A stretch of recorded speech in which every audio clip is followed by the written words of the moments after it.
हमारे सामने आदरणीय टीपी साक्या सर हैं। टीपी साक्या सर पूर्व में भारतीय प्रशासनिक सेवा का अधिकारी रह चुके हैं और फिलहाल जो है राजनीति और समाज सेवा में व्यस्त हैं। आज मैं इनके सामने सम्यक सेवा संघ के बारे में बात करना चाहूँगा और सम्यक सेवा संघ के बारे में थोड़ा सा बता दूं कि यह समाज में जागरूकता लाने का एक संगठन है। साथ ही समाज में न सिर्फ सामाजिक बल्कि राजनीतिक जागरूकता भी ला रहा है। इसके साथ साथ लोग स्वस्थ कैसे रहें इसके लिए वो कसरत भी कर रहे हैं, व्यायाम भी कर रहे हैं, लाठी चलाना भी सीख रहे हैं। इसके दो फायदे हैं कि जब ज़रूरत हो उसमें काम भी आ सके। लेकिन बेहतर हुआ कि हम टीपी साक्या सर से ही जाने। तो सर आप बताइए कि आपको सम्यक सेवा संघ बनाने का आइडिया कहाँ से? तो आपके यूट्यूब चैनल के सभी सब्सक्राइबर को और सभी दर्शकों को मेरा नमस्कार। सम्यक सेवा संघ की स्थापना हम लोगों के दिमाग में बहुत दिनों से थी। मैं लंबे समय तक प्रशासनिक सेवा में रहा, गांव में पैदा हुआ और पूरा प्रदेश का भ्रमण किया अधिकारी के रूप में, और बाद में नौकरी छोड़ करके जब राजनीति में आया तब भी भ्रमण किया। तो आइडिया तो पहले से ही थी कि हमारा देश मूलतः गांव में रह रहा है, 80% लोग गांव में हैं। तो जब तक पूरा ग्रामीण परिवेश में आमूलचूल परिवर्तन नहीं होगा तब तक हमारा विकास कायदे से नहीं हो सकता। आमूलचूल परिवर्तन का आप कार्य तभी कर सकते हैं जब आप सत्ता में आए, लेकिन सत्ता में आना एक लंबी प्रक्रिया है, उसके लिए तैयारी भी होनी चाहिए। यह लोकतंत्र है, हमें एक लोकतांत्रिक संस्कार, एक लोकतांत्रिक विचारधारा, एक तांत्रिक पूरी जीवन पद्धति डेवलप करने की, विकसित करने की आवश्यकता होती है।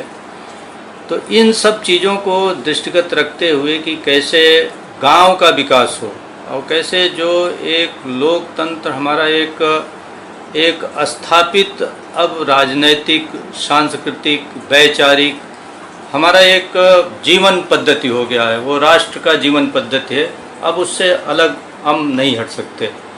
तो हम कैसे लोगों को लोकतांत्रिक बनाएं, उन्हें संवाद करना, उनके बीच विचार विमर्श करना, आपस में सद्भाव से रहना, प्रेम मोहब्बत से रहना, भाईचारा से रहना, और कैसे इस देश की सीमाओं में रहने वाले सारे लोगों को अपना भाई बंधु समझ करके, सारे को भारतीय समझ करके प्रेम मोहब्बत, भाईचारा और आत्मीयता से रहना। आज जो जिस ढंग से गांव की शिक्षा गड़बड़ हो रही है, वहाँ की ग्रामीण स्वास्थ्य व्यवस्थाएं भी बहुत ही गड़बड़ हैं, किसानों की हालत बहुत ही ख़राब है, छोटी छोटी जोतें होती जा रही हैं, बहुत कम जोतों वाले काश्तकार हैं, और ज़्यादातर तो गांव में अब तो लगभग 30-40% ऐसे लोग हैं जिनके पास खेती भी नहीं है, वो मजदूर के रूप में तब्दील हो गए हैं। शिक्षा भी नहीं है, स्वास्थ्य भी नहीं है, किसानों की हालत ख़राब है, रोज़गार नहीं है। इसके अतिरिक्त जल संरक्षण की समस्या है, पर्यावरण की समस्या है, सफाई की समस्या है, और जो सबसे बड़ी समस्या है आपसी भाईचारा और सद्भाव की समस्या, जिससे कि छोटे छोटे मामले भी हम देखते हैं कि बड़े अपराधों में तब्दील हो जाते हैं। तो इन सारे चीज़ों को मद्देनज़र रखते हुए सम्यक सेवा संघ की शुरुआत हुई, और इसकी शुरुआत में काफ़ी लोगों ने विचार विमर्श किया। काफ़ी उत्तर प्रदेश और देश के काफ़ी बुद्धिजीवियों से हम लोगों ने विचार विमर्श किया। कई बैठकें भी हुई, लखनऊ में हुई, दिल्ली में कई बैठकें हुई। हमारे जो निकट सहयोगी लोग थे, काफ़ी बुद्धिजीवी लोग हैं जो विभिन्न क्षेत्रों में जिनका अनुभव है काम करने का, उनसे विचार विमर्श करने के बाद ये पद्धति बनाई गई कि हमारे लोग भी गांव में 1 घंटे सूर्योदय के पहले एक जगह इकट्ठे हों। एक उसमें हम लोगों का एक ध्वज निर्धारित हो गया, एक ध्वज गीत है। ध्वज गीत भी ऐसा है कि सामूहिक गायन करने के बाद एक बहुत ही अच्छी सामूहिक चेतना, एक विकास की चेतना, एक आदर्श मानव बनने की चेतना, मैत्री, करुणा, समता, और फिर से इस भारत को एक स्वर्णिम भारत में परिणत करने की चेतना उस गीत से विकसित होती है। मुश्किल से ये पूरा कार्यक्रम झंडा लगाने और गीत का 2 मिनट में संपन्न हो जाता है। इसके पश्चात 40 मिनट तक पीटी व्यायाम, योगासन और प्राणायाम, खेलकूद, 40 मिनट तक ये निरंतर कसरत, ये सारी चीज़ें उसमें जोड़ी गई हैं। और अपने स्थानीय परिस्थितियों के अनुसार भी लोग जिस ढंग से चाहें उसको और खेलकूद जोड़ सकते हैं। स्थानीय तमाम खेलकूद होते हैं उनको जोड़ सकते हैं। तो ये सारी चीज़ें 40 मिनट तक जब शारीरिक व्यायाम होगा तो शारीरिक रूप से हमारे युवा लोग स्वस्थ होंगे, क्योंकि शारीरिक स्वस्थता, शारीरिक सबलता और शारीरिक सक्रियता ये नौजवान पीढ़ी के लिए बहुत ज़रूरी है, जो धीरे धीरे समाप्त होती जा रही है। और इससे सामूहिकता भी विकसित होगी। खेलकूद से जानते हैं एक अपना छोटे बड़े में शिष्टाचार भी विकसित होता है, आपस में सद्भाव भी बनता है, भाईचारा भी बनता है, और ढेर सारी जो प्रवृत्तियां हैं अलग रहने की, अहंकार की और व्यर्थ में एक दूसरे से ईर्ष्या, द्वेष, कंपटीशन की, तमाम तरह की प्रवृत्तियां इन 40 मिनट के दैनिक व्यायाम, खेलकूद के कारण ये सब समाप्त होंगी और सामूहिकता की प्रवृत्ति डेवलप होगी। दूसरे, इसके बाद 5 मिनट का ध्यान किया गया है। ध्यान से हमारा स्वस्थ शरीर रहेगा, स्वस्थ मस्तिष्क होगा। और 10 मिनट तक किसी न किसी बिंदु पर हमारे लोग चिंतन करेंगे। ये जो चिंतन का बिंदु है ये बहुत ज़रूरी है। सदियों से हम लोग साथ साथ बैठते रहे हैं, सामूहिक चिंतन होता रहा, हमारा सामूहिक जीवन रहा। लेकिन इधर लगभग अंग्रेज़ों के आने के बाद और काफ़ी समय से हमारा जो गांव का सामूहिक जीवन है, धीरे धीरे विभिन्न कारणों से हमारे बीच संपत्ति के झगड़े हैं। इधर स्वतंत्रता के बाद पंचायती चुनाव हो गए, पहले तमाम जात पात के बात थे, ऊंच नीच की तमाम तरह की बातें थी जो संविधान लागू होने के साथ समाप्त हो गया। लेकिन उसके तमाम अवशेष वैचारिक रूप से, सामाजिक रूप से कहीं कहीं चले आ रहे हैं। तो एक जो हमारा सामूहिक जीवन था गांव का, वो धीरे धीरे टूट रहा है। उस सामूहिक जीवन को पुनर्जीवित करने के लिए हमें चिंतन जरूरी है। और जो संघ में हम चिंतन का बिंदु रखते हैं वो जीवन से संबंधित जो ठोस बिंदु हैं, यहाँ ईरान तुरान की बातें नहीं होती, यहाँ आत्मा परमात्मा की बात नहीं होती, यहाँ उस लोक की बात नहीं होती, मृत्यु के बाद का चिंतन नहीं होता, मुक्ति के मार्ग का चिंतन नहीं होता, बल्कि यहाँ चिंतन होता है कि हमारे सामने जो समस्या है, हमारे इर्द गिर्द जो समस्याएं हैं, हमारे चतुर्दिक जो समस्याएं, हमारे जीवन के दिन प्रतिदिन विकास में जो बाधा डाल रही है या जो विकास में हमारे सहायक चीज़ें होंगी, उन पर चिंतन होना चाहिए। इसीलिए 10 मिनट हमारी शिक्षा है, हमारा स्वास्थ्य है, गांव की सफाई है, गांव का भाईचारा है, खेती है, रोजगार है, हम कैसे पर्यावरण सुरक्षित करें, कैसे जल संरक्षण करें। तो ये सारी बिंदुओं पर जब डेली चिंतन होगा तो 10 मिनट का चिंतन अगर 300 दिन भी हमारा ये संघ चला तो 3000 मिनट का चिंतन हो गया। 3000 मिनट का अर्थ हुआ कि 50 घंटे का चिंतन। अब तमाम उत्तर प्रदेश में या पूरे देश में तमाम छोटी छोटी संस्थाएं बनी हुई हैं, तमाम संगठन काम कर रहे हैं और वो अपने अपने ढंग से समाज के जागरूकता का काम कर रहे हैं और अच्छा काम भी कर रहे हैं। लेकिन ऐसे संगठनों का साल भर में मात्र 1 या 2 कार्यक्रम ही हो पाते हैं और बाकी 1-2 कार्यक्रम में आप देखिए कि वही 5-6 लोग वक्ता होते हैं। घूम टहल करके पूरे प्रदेश में 8-10 वक्ता होंगे पूरे या 20 वक्ता होंगे, वही हर कार्यक्रमों में वक्ता के रूप में होते हैं। लेकिन बाकी हमारा समाज कब सोचेगा, हमारा नौजवान कब सोचेगा, कब बोलेगा, कब उसके अंदर नेतृत्व की क्षमता, व्यक्तित्व की क्षमता, बोलने की क्षमता और लीडरशिप की क्षमता, अपने विकास करने की क्षमता, ये कब डेवलप होगी, इस पर भी सोचना होगा। तो ये सोचने का काम 10 मिनट के इस चिंतन में बखूबी होता है। और जब डेली कोई न कोई व्यक्ति बोलेगा, कभी बुजुर्ग बोलेगा, कभी नौजवान बोलेगा, बच्चे भी बोलेंगे, उनकी जो अपनी समस्याएं हैं उन समस्याओं के बारे में चर्चा होगी, तो निश्चित रूप से एक बहुत ही बड़ी जागरूकता पैदा होगी। और ये हम लोग बड़े 1-2 कार्यक्रमों से ही नहीं, जैसा मैंने बताया कि साल भर में जिले स्तर का कोई कार्यक्रम हो गया, तहसील स्तर का कोई कार्यक्रम हो गया, या रात में कैडर कैंप आपने कर लिया, तो एक कैडर कैंप करने के बाद दोबारा कैडर कैंप करने आप कब जा पाते हैं? हो सकता है कि अगले 6 महीने में जा पाए, हो सकता है अगले 2 साल में, हो सकता है जिंदगी में वो कैडर देने वाला आदमी और कैडर लेने वाला आदमी फिर कभी मुलाकात भी न हो। हाँ। तो इन चीज़ों से बहुत ज़्यादा जो हमें लोकल स्तर पर दिन प्रतिदिन उनकी चिंतन की प्रक्रिया को उनको प्रक्रिया को प्रेरित करना, उनको विकसित करना, ये संभव नहीं हो पाता। लेकिन संघ के माध्यम से चूंकि हम डेली एक जगह इकट्ठा हो रहे हैं और डेली चिंतन कर रहे हैं और विषय बिंदु भी उसमें असीमित है, क्योंकि 300 दिन हमें चिंतन करना है, तो 300 दिन में अगर 50 टॉपिक भी मान लिया जाए गांव वासियों के लिए महत्वपूर्ण है, तो भाई एक विषय पर 6 बार चर्चा हो गई, तो उससे हमारा स्वास्थ्य का निर्माण हो रहा है, हमारे मस्तिष्क में हमारा मस्तिष्क का विकास हो रहा है, हमारे चिंतन का भी विकास हो रहा है, हमारा एक रास्ता तय हो रहा है। इन चीज़ों से फिर आगे आपको क्या अपना सांस्कृतिक दिशा तय करना है, क्या जीवन शैली तय करनी है, किस ढंग से आपको राजनीति करनी है, बहुजनों को कैसे जोड़ना है, 85% लोगों को जोड़ना कैसे है, भारत में राजनीति में, समाज में, भारत के निर्माण में, राष्ट्र में क्या आपकी भूमिका होगी, ये सारा चीज़ इससे तय हो जाता है। और आप जानते हैं कि राष्ट्र निर्माण जो है व्यक्ति निर्माण से ही शुरू होता है, और राष्ट्र को जो सम्यक सेवा संघ की धारणा है, राष्ट्र कोई यानी कोई हवाई चीज़ नहीं है। राष्ट्र एक भौगोलिक सीमा में रहने वाले अगर पहाड़, नदी, नाले, पशु पक्षी, यहाँ का इकोसिस्टम का नाम है, तो राष्ट्र उससे बड़ी भी इकाई है कि मानव का जो समूह है सब मिला करके राष्ट्र बनता है।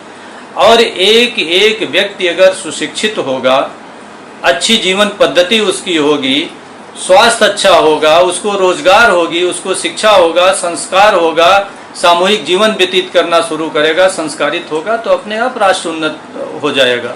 व्यक्ति से हम राष्ट्र निर्माण की ओर इस संघ के माध्यम से हमारी परिकल्पना है।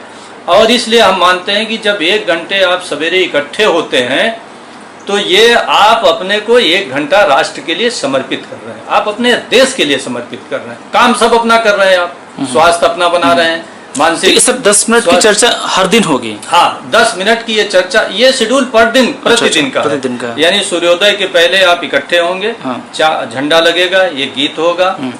गीत में आपने गीत शायद उसमें पढ़ा होगा, गीत भी बहुत अच्छा गीत है कि आओ सब मिलकर रचे हम राष्ट्र में सद्भावना, राष्ट्र गौरव, राष्ट्र वैभव, राष्ट्र की जय कामना, इस धरा में फिर से गूंजे शांति करुणा की कहानी, गुनगुनाए सब दिशाएं मैत्री और समता की वाणी, शील सेवा और समर्पण की करे नित्य साधना, आओ सब मिलकर रचे हम राष्ट्र में सद्भावना। तो हमारा 3 मोटो है इसका, शील, सेवा और समर्पण। हम चाहते हैं कि हमारे कार्यकर्ता शीलवान हो, समर्पित हो और सेवा के लिए तत्पर हो जहाँ कभी भी राष्ट्र को जरूरत है। तो 1 घंटे एक ढंग से कार्य हम सब अपने लिए कर रहे हैं, अपना स्वास्थ्य बना रहे हैं, अपना मानसिक स्वास्थ्य बना रहे हैं और अपना ही चिंतन कर रहे हैं, लेकिन हम राष्ट्र को समर्पित हो रहे हैं, क्योंकि व्यक्ति निर्माण से ही परिवार निर्माण होता है, समाज निर्माण होता है, गांव निर्माण होता है और राष्ट्र निर्माण होता है। राष्ट्र कोई हवाई इकाई नहीं है, राष्ट्र व्यक्तियों से मिलकर बनता है। जब सभी व्यक्ति शिक्षित होंगे तो राष्ट्र शिक्षित हो जाएगा, सभी व्यक्ति संपन्न होंगे, राष्ट्र संपन्न हो जाएगा। आप सर ये भी कहना चाह रहे हैं कि राष्ट्र में जितने जो लोग हैं, हर कोई हर किसी के दुख दर्द भी समझे, यह नहीं कि एक हमारा पड़ोसी तकलीफ में है तो हम उसको फील नहीं कर पा रहे। जो हम लोगों का शील, सेवा और समर्पण, ये 3 मोटो है। हम लोगों का सिद्धांत ये है कि जो करुणा का सिद्धांत है, करुणा का सिद्धांत ये कोई पैसिव कंसेप्ट नहीं है, जिसको कहते हैं कि निष्क्रिय अवधारणा नहीं है। करुणा, अगर पड़ोसी को आपको कष्ट है, आप सिर्फ कह दिया कि अरे वाह वाह बड़ा कष्ट हो रहा है इसको, हाय हाय बड़ा कष्ट है इसको, तो बड़ा कष्ट है, उसके कष्ट का निवारण तो नहीं हो जाएगा। ठीक है, आपके देखने ताकने से कुछ उसको शांति मिल जाएगी, लेकिन उसको कष्ट, अगर मान लीजिए उसकी वित्तीय दशा गड़बड़ है, उसको दवा इलाज नहीं हो पा रहा है, तो गांव वाले चंदा करके अगर उसके इलाज की व्यवस्था कर दें तो ये करुणा हुई।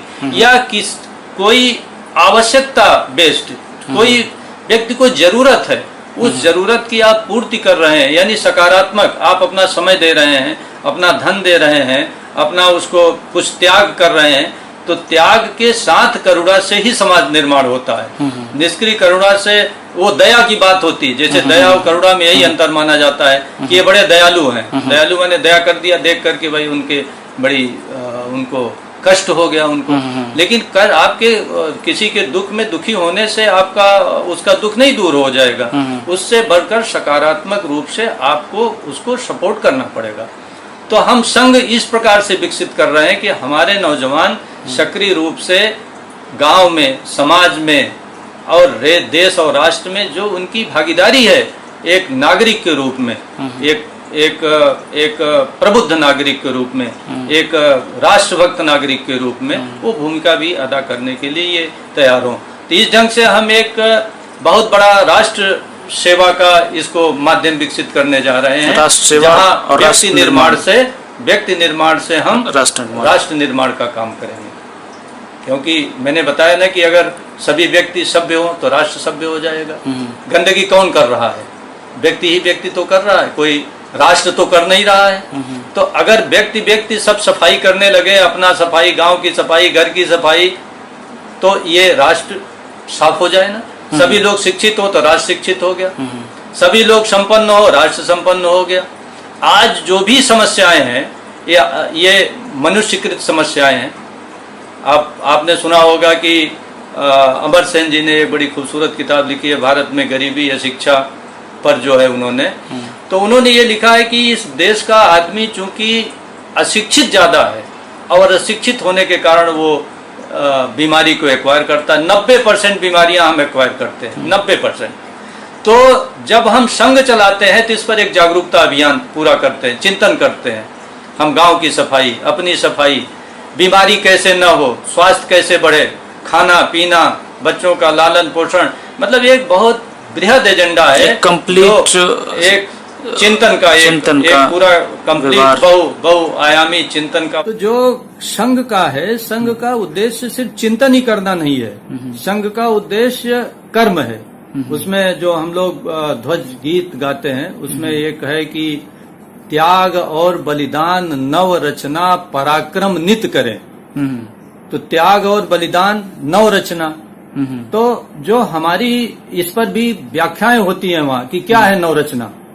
भाई जो जीवन को प्रगतिशील बनाए, जो जीवन को अच्छा करें, उन चीज को अपनाइए, उनको नई नई चीजों को जीवन में उतारिए, ढूंढिए। भाई हमारे देश में नवीनता के प्रति आग्रह नहीं रहा, इनोवेशन जिसे अंग्रेजी में कहते हैं उसके प्रति आग्रह नहीं रहा।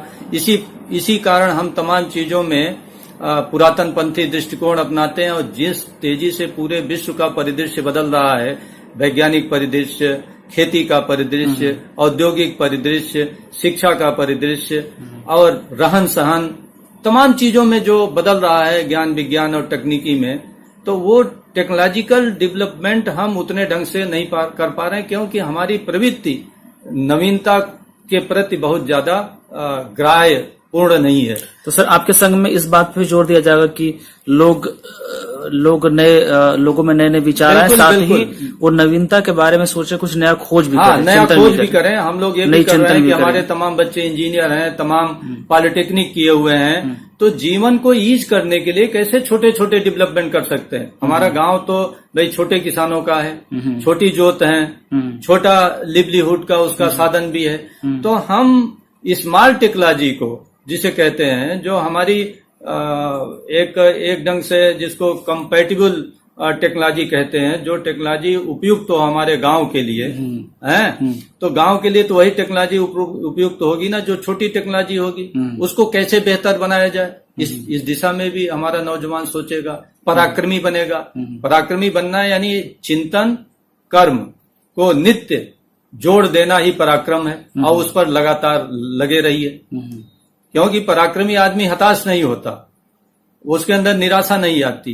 वो इन चीजों के लिए डेली चिंतन, डेली कर्म और डेली उस पर आगे बढ़ने का कार्य करता है। सर इस संगठन में कौन कौन लोग शामिल हो सकते हैं? क्या इसमें कोई एज बार, जेंडर या नहीं? देखिए हम लोगों ने एज बार किया है, न इसमें जेंडर बार है। अभी सम्मिलित सभी होंगे, लेकिन हम लोग अभी ये कर रहे हैं कि गांव में जैसे हमारी जो बच्चियां हैं और उनको हम लोग सम्मिलित कर दे रहे हैं। स्वाभाविक है कि गांव का जो ट्रेडिशनल ढांचा है उसमें बहुओं को बुजुर्गों के साथ और गांव के साथ नहीं आ पाएंगे। पीटी और योगासन और करना ये बड़ा मुश्किल का काम है अभी ट्रेडिशनल सोसाइटी हाँ, में। मतलब कि आपके लेकिन हमारा आइडिया में है, लेकिन हाँ, अभी व्यवहारिक हाँ, में नहीं है। क्योंकि हम बच्चियों को उसमें सम्मिलित कर रहे हैं ना, तो ये बच्चियां अलग से जब ज्यादा मतलब महिलाओं की संख्या ज्यादा हो जाएगी तो अलग से महिलाओं का संघ चलेगा। महिलाओं का संघ ही गांव में अलग चलेगा।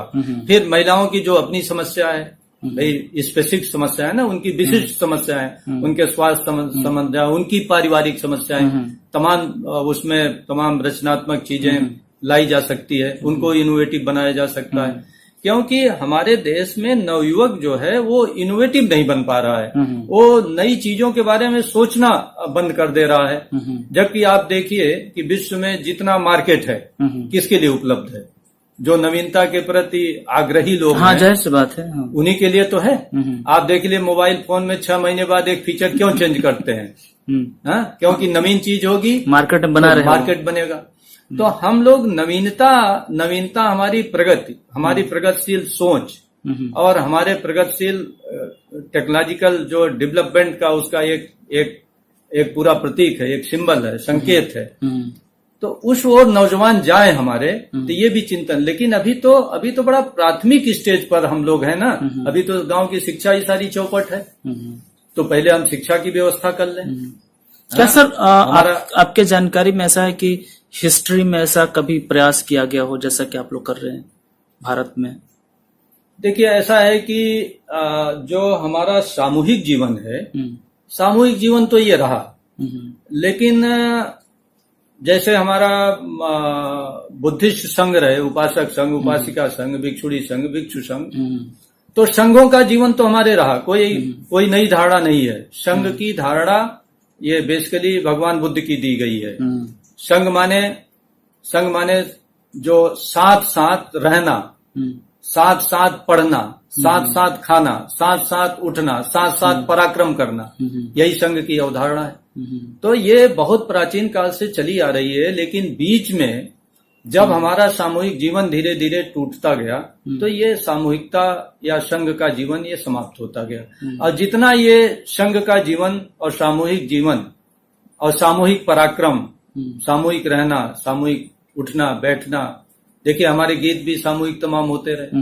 हाँ, तो हम मेले ठेले में भी जाते रहे, ये भी सब सामूहिकता के प्रतीक हैं। लेकिन वहां व्यक्ति अकेले अकेले है सब। और ये जो बुद्ध का संघ की अपनी अवधारणा थी कि हम प्रतिदिन इकट्ठे होते थे, वहां चिंतन करते थे। तो प्रतिदिन चिंतन और प्रतिदिन का ये जो संघ है, ये कोई नई अवधारणा नहीं है। ये जो प्राचीन भारत से चली आ रही थी, उसी अवधारणा को हम लोग नए सिरे से उसको थोड़ा सा पुनर्गठित कर रहे हैं और उसको थोड़ा सा अपनी समस्याएं, युगीन समस्याएं होती हैं भाई, तो कोई भी चीज आप शुरू करते हैं तो जो युगीन समस्याएं हैं उसके समाधान के लिए चिंतन करना पड़ता है, उसके अनुसार चीजों को पुनर्गठित करना पड़ता है। तो संघ की पूरी जो प्राचीन पद्धति, उसी को हम पुनर्गठित करके नए सिरे से लागू कर रहे हैं। सर, अभी तक जो है इसमें कितने प्रगति हुई? क्या सर अभी उत्तर प्रदेश में बेस्ड है या उत्तर प्रदेश के बाहर? देखिए, अभी तो हमारा सिर्फ उत्तर प्रदेश के विभिन्न जिलों में हम लोगों ने शुरू किया है और ये गतिविधि लगभग कुल मिलाकर 1 साल से हम लोगों की शुरू हुई है। तो इसमें वक्त लगेगा, लेकिन ज्यादा वक्त भी नहीं लगेगा। काफी जिलों में हमारे शुरू भी हो गए हैं और काफी संघ उसमें चल भी रहे हैं। आपके बिहार में सिवान में भी मिस्टर हेमंत जी हैं, इलाहाबाद यूनिवर्सिटी के छात्र हैं, उन्होंने शुरू किया और फिर वो एक्सपेंशन करेंगे। हमारे लिए काफी संदेश आया भिंड, मुरैना, ग्वालियर से कैडर करने के लिए। लेकिन अब पहले हम लोग उत्तर प्रदेश को केंद्रित कर रहे हैं और कुछ इसमें पूर्णकालिक लोग को भी हम लोग उनके लगे हुए हैं खोज में। सर, आप जो अभी जो संचालक बना रहे हैं, तो उसमें कैसे लोगों को जोड़ रहे हैं? मतलब कि उसमें शामिल होने के लिए कुछ तो एक शर्त होगी कि हाँ, हम ये किसी में खासियत देखेंगे तब उसको सम्मिलित करेंगे, या फिर हम सम्मिलित उनकी बात नहीं कर रहे हैं जो आएंगे तो वही आएंगे जिनको कुछ सीखना है, और सिखाने के लिए, सीखने के लिए तो कोई भी आ सकता है, लेकिन जो संचालक होगा तो उसमें आप क्या पैरामीटर देखते हैं? देखिए, संचालक का यह है कि पहले इस विचारधारा के प्रति वो मुतमईन हो हम्म, पूर्ण तरफ से, और उसके अंदर कहीं न कहीं ये प्रवृत्ति हो कि हम एक बहुत बड़ा समाज कार्य, राष्ट्र कार्य करने जा रहे हैं। क्योंकि उसके गांव में संघ चले और वो 1 घंटे जाकर के सम्मिलित हो जाए, वो एक चीज है। और उसके प्रचार प्रसार के लिए कि पड़ोस के गांव में भी शुरू हो जाए, उस गांव में भी शुरू हो जाए, उस जिले में भी शुरू हो जाए, तो ऐसे लोग जोड़ रहे हैं कि कुछ लोग जुड़ रहे हैं ऐसे कि जिलों में जा करके काम कर रहे हैं। कुछ लोग ऐसे हैं सिर्फ उनकी पहुंच, अपने संसाधन या पहुंच या अपना, उनकी व्यस्तता ऐसी है कि गांव के बगल में ही वो संघ को चालू कर सकते हैं। तो ऐसे लोग भी एक चेन बन जाता है, मतलब एक विस्तार भी करे, एक समर्पण हो, एक विस्तार का समर्पण हो उसमें। तो विस्तार के समर्पण वाले और ऐसे लोग जो सामूहिकता के जीवन में विश्वास रखते हैं, ये देखिए बहुत बड़ा संकट है इस समय। सामूहिकता के जीवन में विश्वास एक बहुत बड़ा संकट है, क्योंकि लोकतंत्र में प्रत्येक व्यक्ति को आजादी तो है, लेकिन आजादी लोग जानते हैं कि अगर समूह में आप रहिए तो आपकी बेहतर आजादी रहती है। हाँ, लेकिन कभी कभी ये भी होता है कि व्यक्तिवाद लोकतंत्र में इतना विकसित हो जाता है, संस्थाएं इतनी विकसित हो जाती है कि कोई किसी के साथ काम करने को तैयार नहीं होता है। तो जितने ही संगठन होंगे उतना ही समाज असंगठित होगा। तो व्यक्ति ऐसा हो जो सामूहिकता में, जो सामूहिक नेतृत्व में, जो सामूहिक जीवन में, सामूहिक जीवन शैली में यकीन रखता हो, विश्वास रखता हो, वही संघ का काम करता है। सर, अभी आपने एक बहुत इम्पोर्टेंट बात कही कि उसे लगना चाहिए कि वो राष्ट्र हित की बात कर रहा है, राष्ट्र निर्माण में लगा हुआ है। सर, ये मैंने भी महसूस किया कि कई बार जब कोई काम कर रहा होता है उसे लगता है कि वो किसी व्यक्ति विशेष के लिए काम कर रहा है या किसी विशेष जाति के लिए कर रहा है, तो उसके जो सामाजिक दायरा और मेंटल दायरा जो है वो काफी बढ़ नहीं पाता है। तो सर ये इस पे आपका सर ध्यान कैसे है? क्योंकि मुझे बातें बहुत कैच किया कि वो काम करते उसको लगना चाहिए कि राष्ट्र निर्माण के लिए काम कर रहा है, राष्ट्र के लिए कर रहा है। ये सर आइडिया कहाँ से आया? देखिए, राष्ट्र का जैसे मैंने बताया कि राष्ट्र इस भौगोलिक सीमा में रहने वाले सारे निवासी मिलकर राष्ट्र बनते हैं। तो जब सबका कल्याण होगा, सबका मंगल होगा, जैसे ये गांव है, गांव की सीमा में रहने वाले जितने लोग हैं उस गांव के वासी हैं, तो गांव कब खुशहाल होगा, गांव कब अच्छा होगा? जब उस गांव की सीमा में रहने वाले प्रत्येक लोग खुश होंगे, शिक्षित होंगे, सुसंस्कृत होंगे, आर्थिक रूप से ठीक होंगे, मानसिक रूप से ठीक होंगे, सांस्कृतिक, और सबसे बढ़ करके उनके बीच एक भाईचारा, समता और मैत्री के आधार पर एक सामूहिक जीवन स्थापित होगा। तो जो गांव के लिए सत्य है, जो परिवार के लिए सत्य है, वही राष्ट्र के लिए भी सत्य है। तो इसमें संघ कोई जातिवादी संगठन नहीं है, एक जात पर निर्भर नहीं है, एक क्षेत्र पर निर्भर नहीं है, कुछ व्यक्तियों पर निर्भर नहीं है। हम चूंकि इसमें हम 85% लोगों की इसलिए बात करते हैं कि उनके अंदर विशेष रूप से पिछड़ापन है और उनकी एक अलग समस्या है। तो उनकी समस्या होने के कारण हमारा संघ किसी का विरोध नहीं कर रहा है। हम गैर जो 85 हैं उनका कोई विरोध नहीं कर रहे हैं, लेकिन जो 85% लोग हैं उनकी विशेष समस्या है इस देश में, शिक्षा, स्वास्थ्य, जड़ता और गतिहीनता है, और इस ढंग से उनका सामूहिक जीवन नहीं, ईर्ष्या, द्वेष, तमाम तरह की जो समस्याएं हैं, हमारी बेरोजगारी है। तो ये जो समस्याएं हैं, तो जिस समाज की स्पेसिफिक समस्या है, अगर वो समाज अपने बारे में सोचता है तो किसी का विरोध नहीं हुआ ना। ये हम अगर अपने उन्नति की बात कर रहे हैं तो क्या किसी के विरोध में अपनी उन्नति खड़ा करते हैं? अपना विकास, अपनी शिक्षा, अपने विकास। तो ये 85% लोगों की कुछ समस्याएं विशिष्ट हैं इस देश में, और 85% लोग कैसे अपने को विकसित करके राष्ट्र की मुख्य धारा में आए, राष्ट्र को आगे बढ़ाएं, राष्ट्र की उन्नति करें। भाई, उनका भी तो राष्ट्र के प्रति दायित्व है ना कि ये राष्ट्र स्वस्थ हो, शिक्षित हो, सुंदर हो, उन्नत हो। हाँ, तो राष्ट्रवादी सोच उनके अंदर विकसित हो, इसके लिए हम लोग काम कर रहे हैं। हम किसी के विरोध में, किसी के नकल में, किसी के अनुकरण में काम नहीं कर रहे हैं। तो सर, अभी तक इसमें सर कितनी तरक्की हुई है? आपकी जो सोच थी उसमें प्रगति कहाँ तक हुई है? इसमें काफी प्रगति हुई है। उत्तर प्रदेश के काफी जिलों में प्रशिक्षण भी हो गए, और देखिए शुरुआत ऑलमोस्ट लगभग उत्तर प्रदेश के आधे जनपदों में, यानी मतलब हो गई है। अगर 75 जिले हैं तो कम से कम 40 जिलों में इसकी शुरुआत हो गई है। और सबसे बढ़कर के इसमें लोग सोचना शुरू किए हैं। जैसे हमारा सम्यक सेवा संघ का जो फेसबुक पर ग्रुप है, उसमें लगभग 29,000 लोग जुड़ चुके हैं।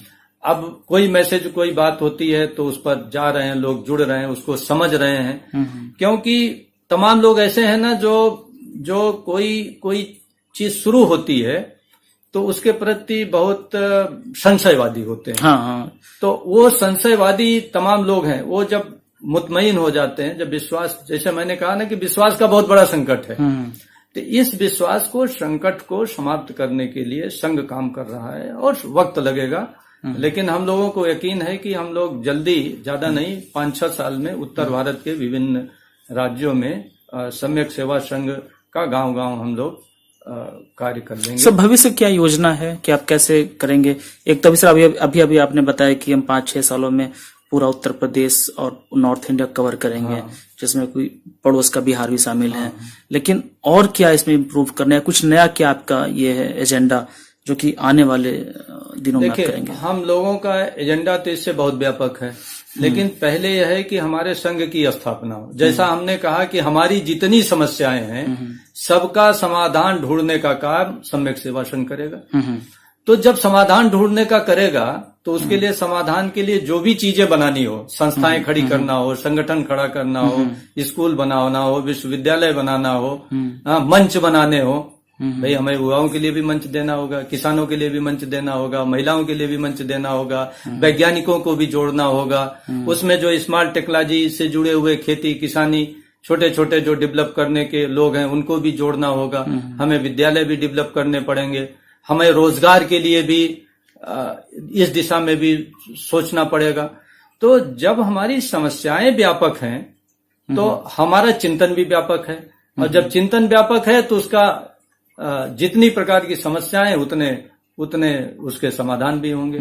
तो समाधान के लिए जो भी रास्ते आएंगे करेंगे। एक हम लोग बौद्धिक ग्रुप भी इससे द्वारा क्रिएट कर रहे हैं। कल्चरल फील्ड में एक सम्यक संस्कृत मंच बनाया जा चुका है, उसमें काफी लोग जुड़े हुए हैं, जिसमें हमारे जितने साहित्यकार, कवि और साहित्यिक प्रतिभाएं हैं जो अब तक ऐसे टॉपिक पर लिखती थी जिसका कि हमारे विकास और हमारे प्रेरणा से कोई मतलब नहीं है, तो अब अपने महापुरुषों की बात हो रही, उन महापुरुषों की बात हो रही जिन लोगों ने इस देश के आम जनता की बात कही। ऐसे महापुरुषों की कौन बात करेगा, कौन लिखेगा? तो उनका भी एक मंच बनाया गया है, वो काम कर रहा है। हम लोग इसी ढंग से वैज्ञानिकों का भी मंच बनाना चाहते, स्मार्ट टेक्नोलॉजी पर काम करना चाहते, जैसे कहा। तो कैसे हम ज्ञान विज्ञान को पूरा जोड़ करके और हम एक बेहतर बनाएं, एक लोकतांत्रिक व्यवस्था क्रिएट करें, सामूहिक जीवन डेवलप करें, तो ये पूरा एक बड़ा चिंतन है। तो सर, अभी तक आपने जो डिस्क्राइब किया उससे बहुत कुछ तो समझ में आ रहा है, और बल्कि जो भी इस इंटरव्यू को देखेगा उसको भी समझ में आ जाएगा। लेकिन सर, फिर भी हम आपके मुंह से सुनना चाहेंगे कि आपका जो लक्ष्य है, सम्यक सेवा संघ है जो चल रहा है, ये जब अपने एक आइडियल फॉर्मेट में चलना शुरू हो जाएगा तो इसका सर एक्सपेक्टेड आउटकम क्या है कि समाज में ये कैसे प्रभाव डालेगा, अंतिम रूप से क्या प्रभाव डालेगा? देखिए, अंतिम रूप से जो हम लोगों की लब्बो-लुबाब आइडिया है कि इस देश में हम 85% लोग हैं। अगर हम पहले हम एक संस्कार पैदा कर रहे हैं कि पहले 85% लोग आपस में एक तो हों, एक जगह उठना बैठना सोचना, सामूहिक जीवन जीना, सबको, जैसे लोहिया जी कहते हैं ना, जात से जमात में बदलिए। तो जात से जमात बदलना शब्दों से नहीं होगा ना, उसके लिए चिंतन करना पड़ेगा, मानसिक स्तर पर परिवर्तन करना पड़ेगा, कर्म में परिवर्तन करना पड़ेगा, सबको समझना पड़ेगा। और ये जीवन शैली विश्वास में, कर्म में एक दिन में नहीं आता।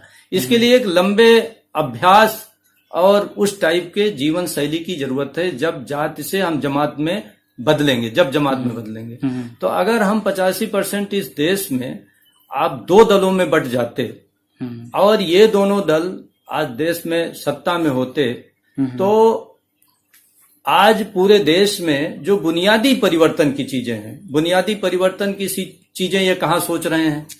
भाई, स्वतंत्रता के बाद से आप देख लीजिए जिस ढंग से अन्य देशों की प्रगति हुई। चाइना में 59 में क्रांति हुई, कल्चरल रिवॉल्यूशन माओ ने किया। हमारे यानी 47 और 59 ऑलमोस्ट 12 साल बाद 12 साल बाद चाइना हुआ। आज चाइना हमसे कितना आगे बढ़ गया है? काफी आज चाइना के बिना भारत शिक्षा के में, टेक्नोलॉजी में, और औद्योगिक पूरा कितना बड़ा उनका अपना औद्योगिक हो गया। आज चाइना एक्सपोर्ट, आप अमेरिकन बाजार में जाइए, पूरा चाइना का माल भरा हुआ। भारत का तो चाइना के बिना काम नहीं चलता है, काम नहीं चल रहा है। हम सबसे बड़े कंज्यूमर हैं उनके इस समय। तो ये जो चीजें हैं, ये चीजें हमारा बुनियादी परिवर्तन के कारण नहीं हुआ।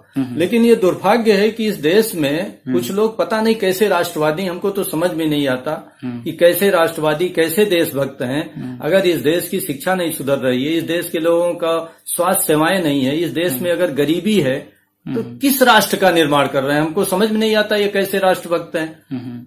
तो राष्ट्रभक्ति का जो हमारा पैमाना है, अंत में यही पैमाना है कि हम ऐसा एक पॉलिटिकल पार्टी आगे डेवलप करें जो बुनियादी परिवर्तन करे। हमको भी, हम चाइना, यूरोपियन कंट्री या सिंगापुर या अमेरिकन, जो भी बेस्ट है इनमें, जहां का लोकतंत्र बेस्ट हो हम लोकतंत्र ले, जहां का इंडस्ट्रियल सिस्टम बेस्ट हो इंडस्ट्रियल सिस्टम ले, जहां का एजुकेशन सिस्टम बेस्ट हो हम एजुकेशन सिस्टम। ये ग्लोबल सोसाइटी है, अब कोई खाना बंद देश तो नहीं रह सकता ना। और अपने देश के प्रगति के साथ साथ तो पूरे विश्व के साथ एक ग्लोबल हम लोग जुड़ गए हैं। तो जब ग्लोबल जुड़ गए हैं, तो क्या उस ग्लोबल कंपटीशन के लायक हम नागरिकों को विकसित कर पा रहे हैं? ये बहुत बड़ा प्रश्न है। और ज्यादा नहीं, आप एक गांव का निरीक्षण करके रिपोर्ट कर लीजिए। आप 10 बिहार और उत्तर प्रदेश के गांव के 10 विद्यालयों को देख लीजिए, सरकारी इंटर कॉलेज को, सरकारी चिकित्सालय को देख लीजिए, सरकारी अधिकारियों की मेंटलिटी का अध्ययन कर लीजिए, थानों का अध्ययन कर लीजिए। तो और गांव की खेती बाड़ी, और गांव में आप ये देखिए कि तमाम हमारे जो गैर खेतीहर लोग हैं, खेती वाले तो वो भी वैसे भी बर्बाद हैं। 2-3 बीघे विश्व में जमीनें पूरी उत्तर प्रदेश में हो गई। और लगभग 30-40% ऐसी आबादी है गांव की जिसके पास एक बीघे जमीन भी नहीं है, एक बिस्से जमीन भी नहीं है। बल्कि हो सकता है कि 40% से ज्यादा ऐसी आबादी हो, 50% आबादी हो, वो मजदूर में तब्दील हो गए हैं लोग। अब उनके बच्चे गुणवत्तापूर्ण निःशुल्क शिक्षा नहीं पा रहे हैं, उनको रोजगार की व्यवस्था नहीं। तो ये करेगा कौन? ये जो दल हैं, ये इतने गैर संवेदनशील हैं, पता नहीं कौन सी राष्ट्रभक्ति की बात करते हैं। इनकी संवेदना कब जागृत होगी कि बाकी लोग भी इंसान हैं, बाकी भी भारतीय हैं।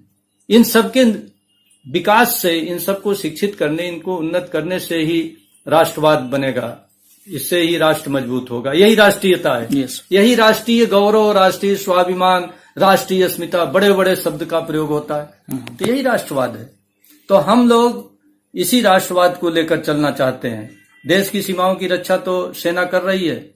क्या मातृभूमि के लिए सर कटाने की जरूरत है क्या सबको? बिल्कुल नहीं। और जहां आपको त्याग करने की जरूरत है, अपना अहंकार छोड़ने की जरूरत है, लोभ छोड़ने की जरूरत है, भ्रष्टाचार छोड़ने की जरूरत है, आप वहां तो नहीं छोड़ पा रहे हैं। और एक तरफ कह रहे हैं कि मातृभूमि में तेरे लिए सर कटा दूंगा।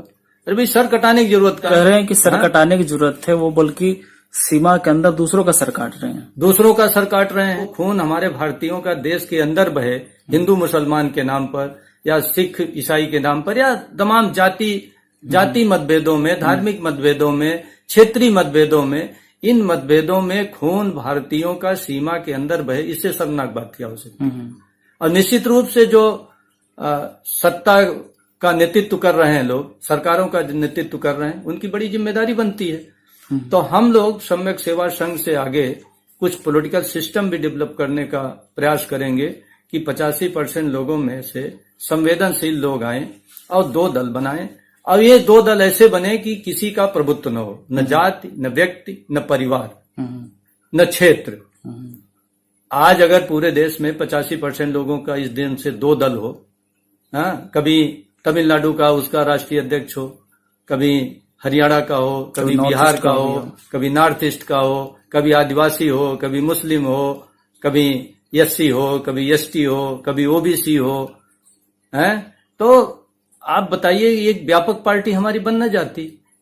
तो हमारे 2 दल विकसित हो जाते, हमारे 2 दल विकसित हो जाते और हमारा चिंतन होता कि बुनियादी परिवर्तन इस देश में करें, तो तभी खुशहाल राष्ट्र की। सर आपके जो इस वीडियो को जो पहली बार देख रहे होंगे, देखिए मैं तो जो हमारे इस वीडियो के दर्शक हैं उनको यही संदेश देना चाहेंगे कि आप लोग सम्यक सेवा संघ से जुड़े और इसकी सोच से जुड़े और आप आए, इसमें आपका स्वागत है। और जैसी इसकी रीति नीति और आगे निर्धारित कर सकते हैं इसमें करिए, तमाम अनंत संभावनाएं हैं और ढेर सारे कार्य का इसमें स्कोप है और पूरा भारत ही है काम करने को। अभी इस दिशा में कार्य की शुरुआत हो रही है, तो आप आए, सभी का स्वागत है और मिल करके हम लोग व्यक्ति निर्माण से राष्ट्र निर्माण का कार्य करें। बहुत बड़ा राष्ट्र। Okay, thank you sir. आपसे बाद में मिलेंगे और जैसे इस सम्यक सेवा संघ की प्रगति होगी हम चाहेंगे कि दर्शकों को फिर से भी आप